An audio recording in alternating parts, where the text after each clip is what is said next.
Salam hörmətli izləyicilər, həftəlik gömrük xəbərləri ilə qarşınızdayıq. Dekabrın 12-sində müstəqil Azərbaycan dövlətinin memarı və qurucusu, xalqımızın ümumilli lideri Heydər Əliyevin anım günüdür.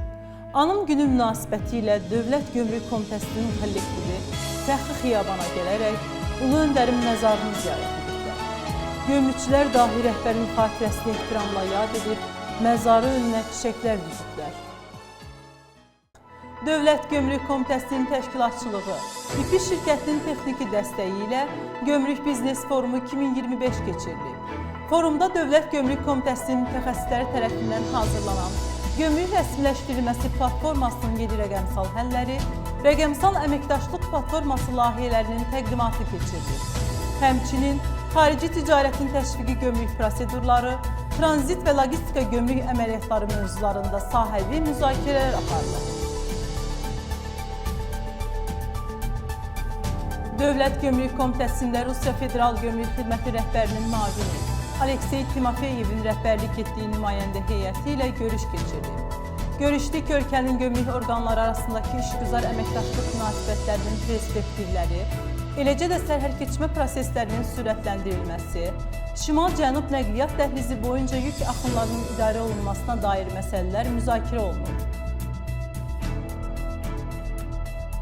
Dövlət Gömrük Komitəsində İran İslam Respublikasının Ərdəbil vilayətinin valisi Məsud İmami Yeganənin rəhbərlik etdiyi nümayəndə heyəti ilə görüş keçirilib.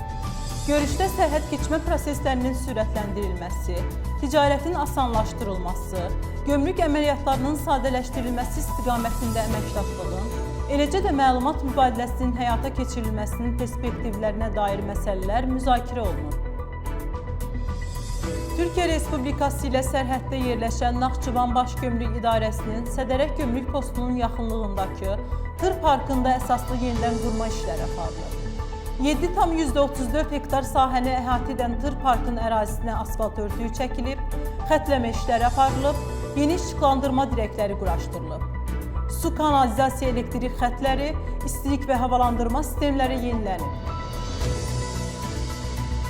Dövlət Gömrük Komitəsinin Əməliyyat İstintaq Baş İdarəsinin Hədəf Mərkəzinin analitik platforması tərəfindən Türkiyə Respublikasından Azərbaycana kartof yükü gətirən nəqliyyat vasitəsindən boşaldılmağa cəhd göstərilən karton qutulara keçirilən baxış zamanı ümumilikdə 90 adda 22 min ədəd dərman preparatı aşkar edilib.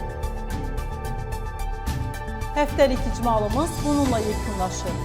Diqqətiniz üçün təşəkkür edirik.